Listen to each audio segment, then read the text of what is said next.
Living means maintaining a relationship with the world both inside and outside ourselves. However, we can associate theoretically, scientifically, only the world inside us. That world is created by the responses of our sense organs to the world that they associate. Our association of the world, both inside and outside, can be either foolish or wise, according to the Buddha's statement in the Mahamangala Sutra, which says, Asevanacha balanam panditanancha sevana. There is advice given by the Buddha not to make foolish associations, but to make wise association. All associations that we make are not associating something outside, but something inside. Because we cannot associate the reality of the world outside as all our sense organs that we use to associate the world outside are having only a limited capacity.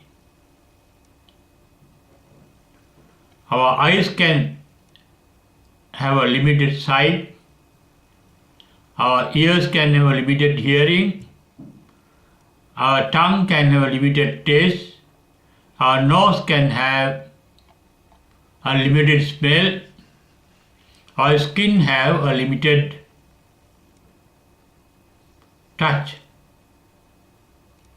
And our mind is very limited in its experiencing anything because it can experience whatever there is recorded in the mind or recognized by the mind with the limited capacity of the sense organs.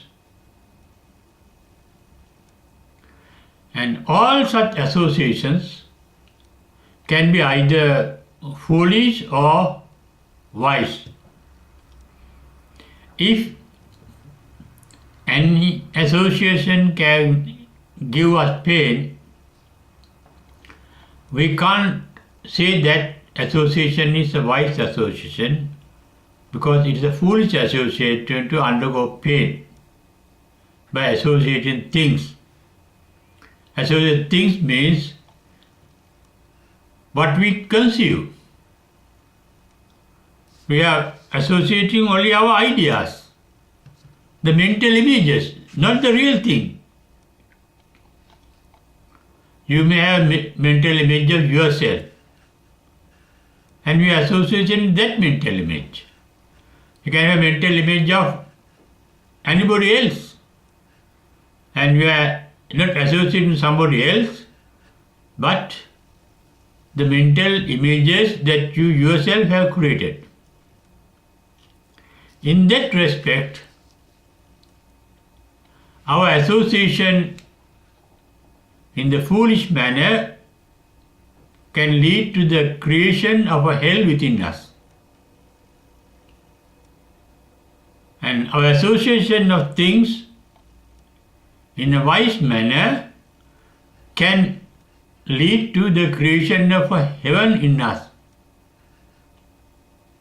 Therefore, our own hell as well as our own heaven can be called our own creations. and we associate in that way our own creations. Such creations are really reactions to the responses of our sense organs.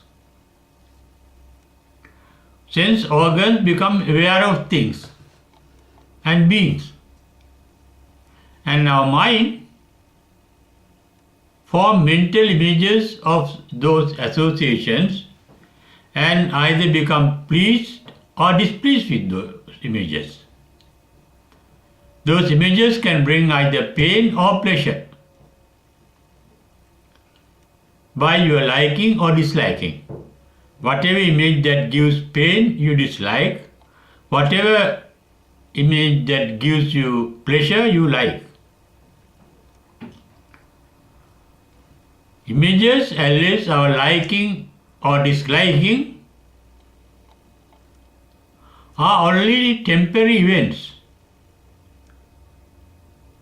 In our mind, images get formed one after the other in a chain. And so our feelings about those images. In the case of the enlightened ones, they too associate things as they conceive, but the conception of the enlightened are different from the conception of the unenlightened. We get the idea of good or bad, pleasant or unpleasant, nice or horrible, with regard to things that we associate. But with regard to the enlightened, nothing is different to them from the other with regard to any particular feeling that they generate. In fact, no feelings are generated in the enlightened mind. No feeling of likes, dislikes, or ignorance is created in an enlightened mind. They don't ignore anything.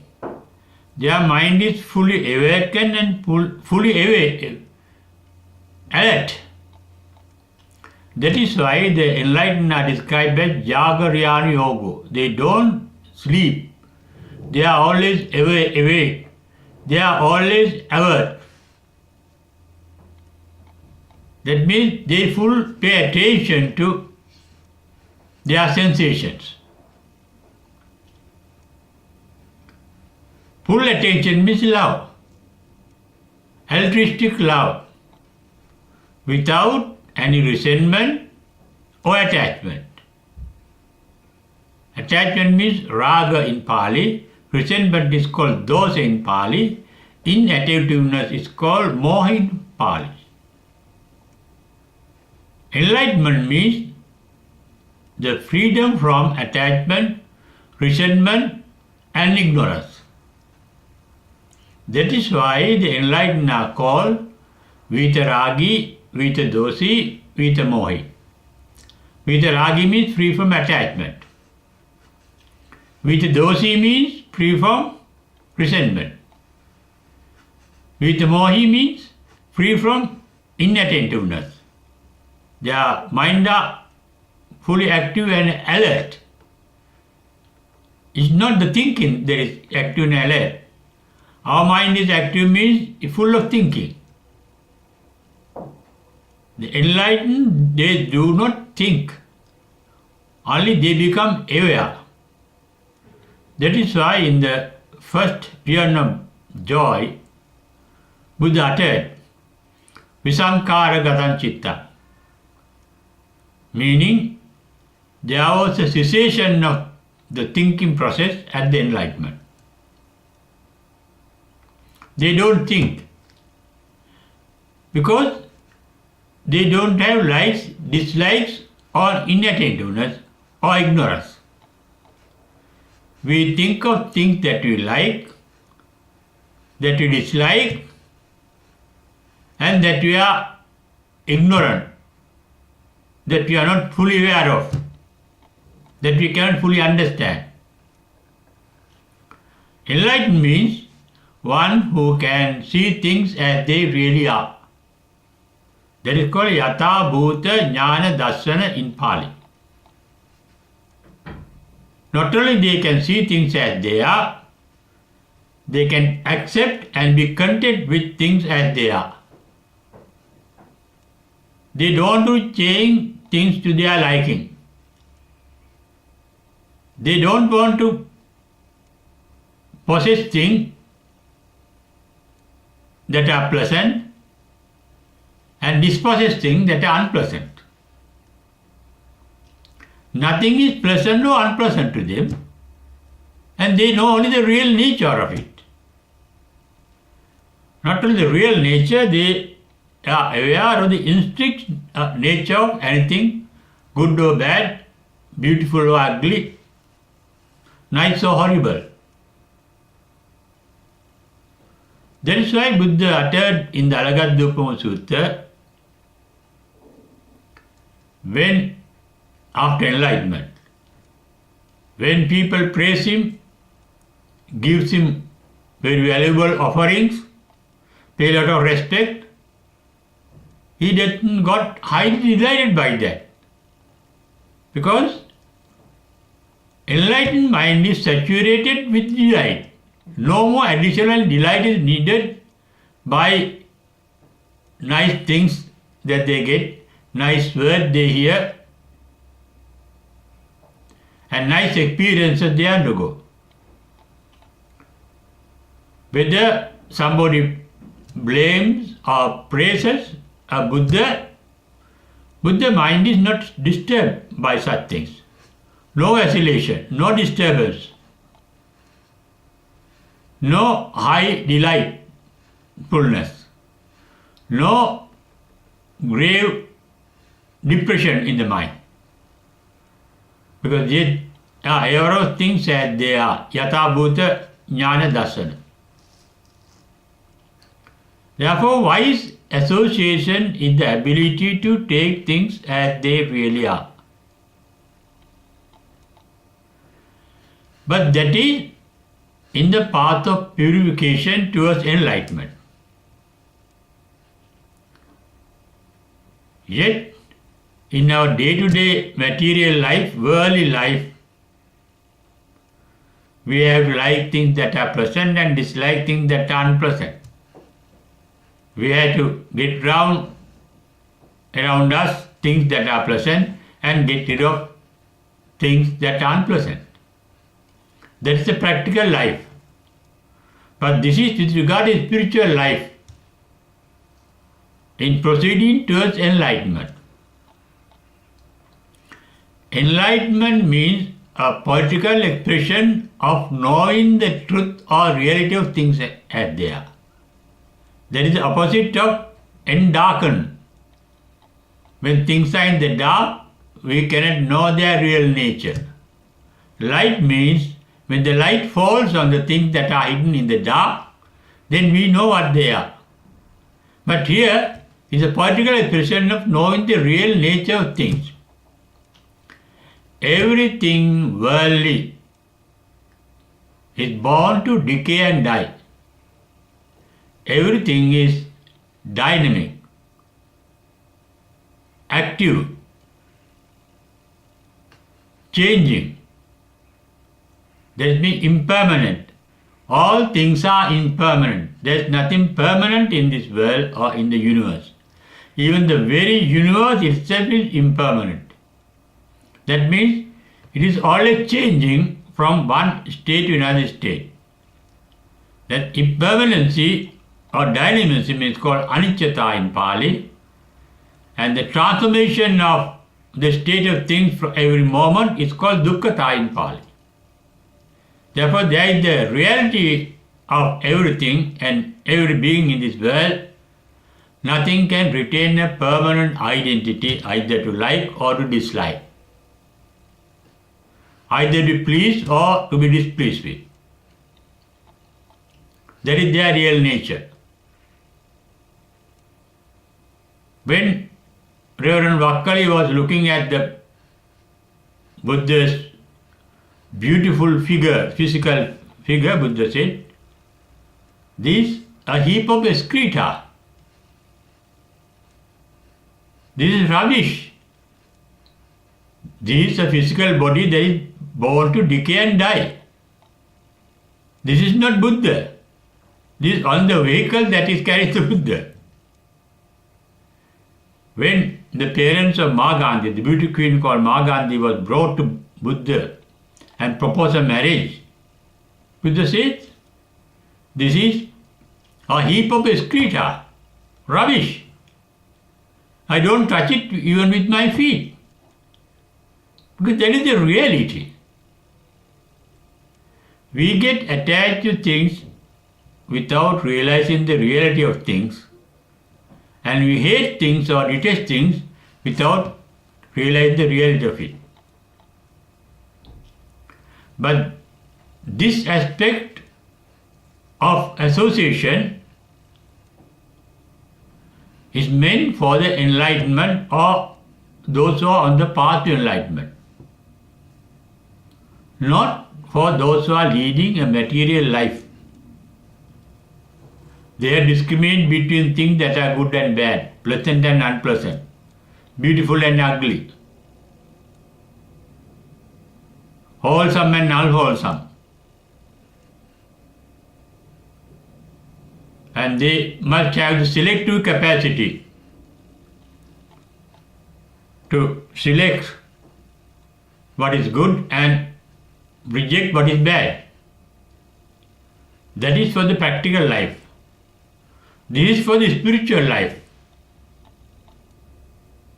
However, even in our day-to-day life, we can take a rest for a while by stopping the struggle to select what is good and to avoid what is bad, to get what is pleasant and to get rid of what is unpleasant. For that, you have to do some kind of meditation. Meditation can be in any position at any time. In day-to-day life, you can think in the same way the enlightened can see things. When you see something or someone pleasant, you can realize that pleasantness is temporary, both for myself and for the other person or other thing. A beautiful figure is not lasting forever, a beautiful form. Every being is born to decay and die. Therefore, the pleasantness is temporary, and a wise person would not get attached to something pleasant, but going to change in the course of time. When you accept, no harm in enjoying the beauty, no harm in enjoying the pleasantness without getting attached to it. That is why the Buddha said in the Drona Sutta, I was born in this world among the people. I was brought up in this world among the people. I am being fed up by this world, the people. But I live apart from this particular world, like a lotus that was born in the muddy water, that has grown up in the muddy water, that gives sustenance for the muddy water, but stay apart from the muddy water, fully blossom.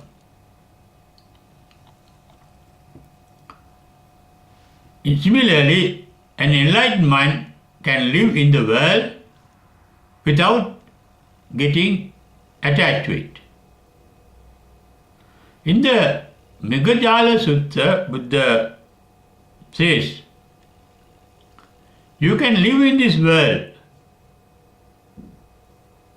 You can live in a luxurious palace. You can have all luxuries for enjoyment, but you may live in it without being attached to anything that you come across,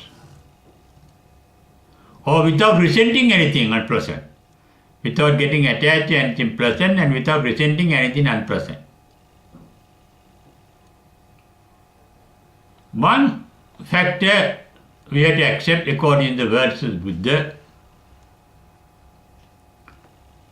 we get things according to our own karma. Good karma can give us something good and pleasant.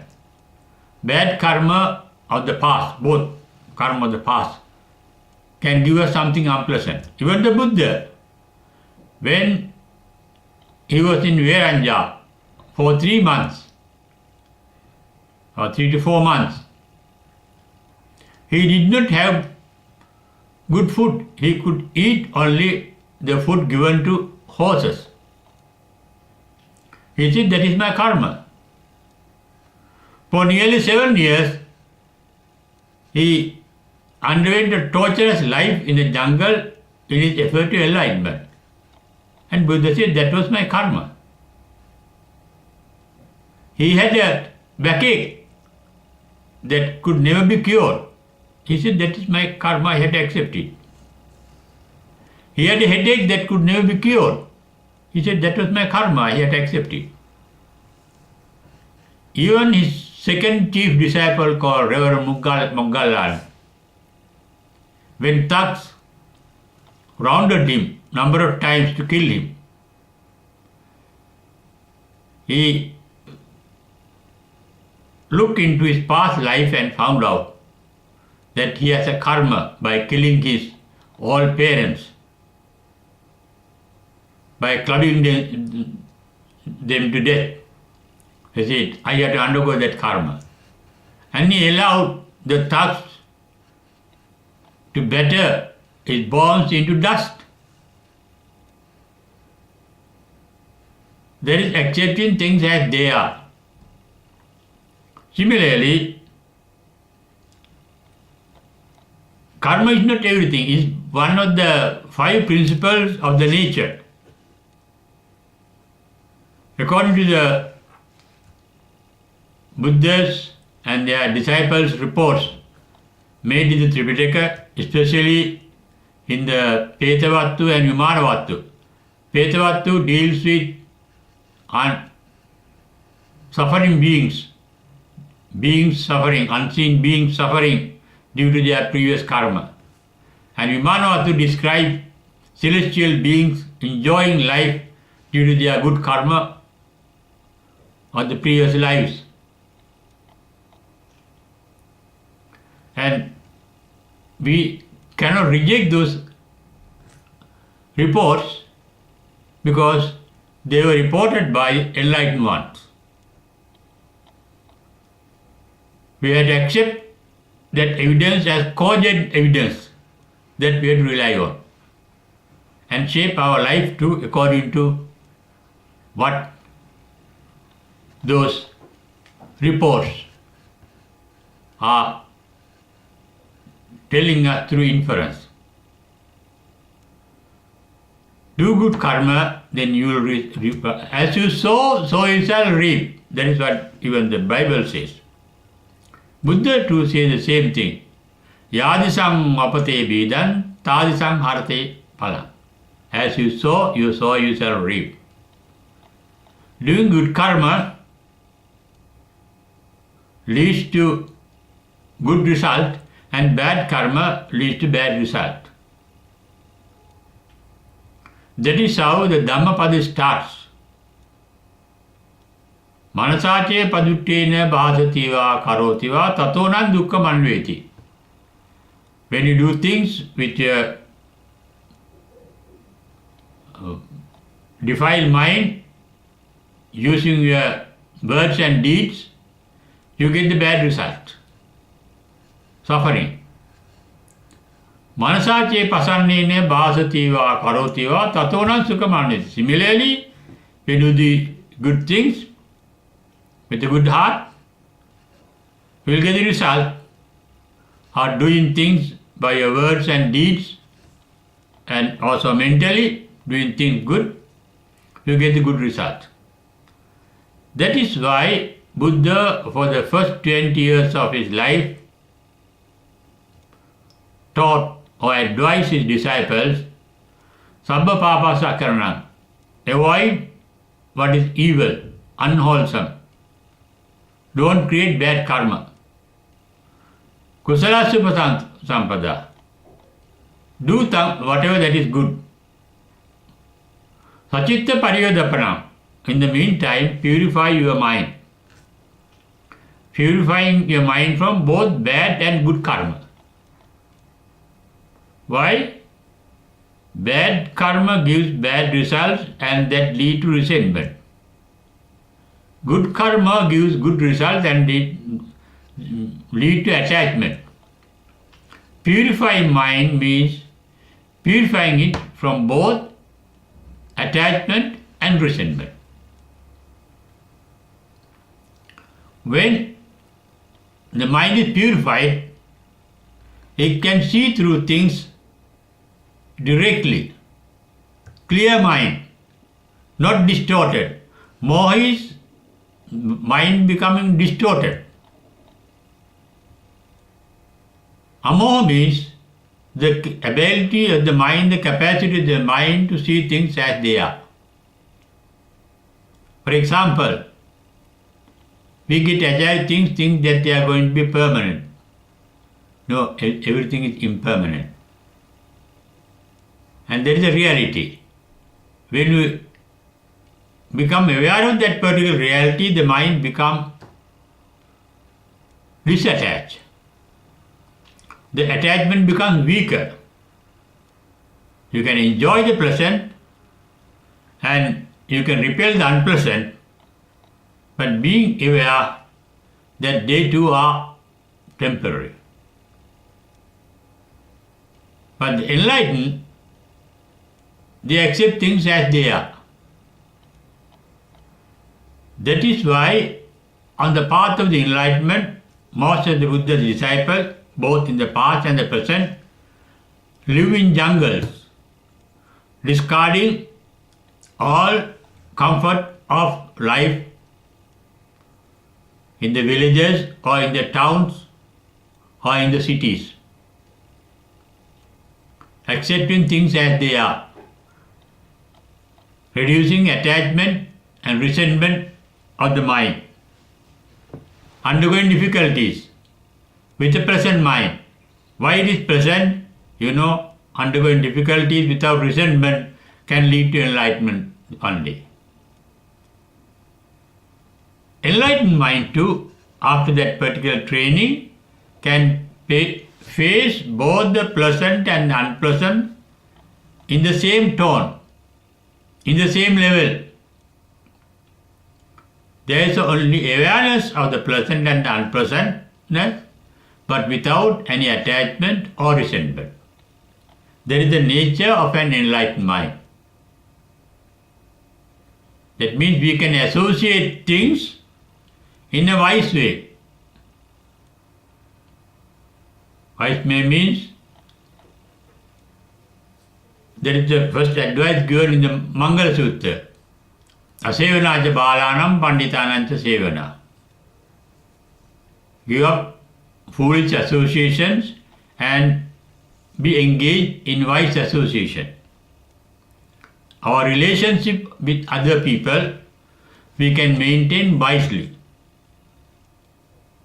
We can associate our parents, our children, our wives, our husbands, our brothers and sisters, our relatives, our enemies, or things of the world in a wise way, without greed, without hatred, and without ignorance. Ignorance is taking things as they are, with the capacity to see things as they are. That is a realistic association of things, taking things as they are. The capacity for that realistic association is called panya, wisdom. Wisdom is the intrinsic, inborn capacity in us to do what is right and to avoid what is wrong. That is, to engage in wise association and to discard foolish association. Asevanacha balanam panditanancha sevana, as advised by the Buddha. Living means maintaining our association with things that we become aware of. Being wise, being enlightened means not to be disturbed by them. That is why it is said in the Mangala Sutra, the enlightened, Puttasa loka dhammehi chittanyasana kampati.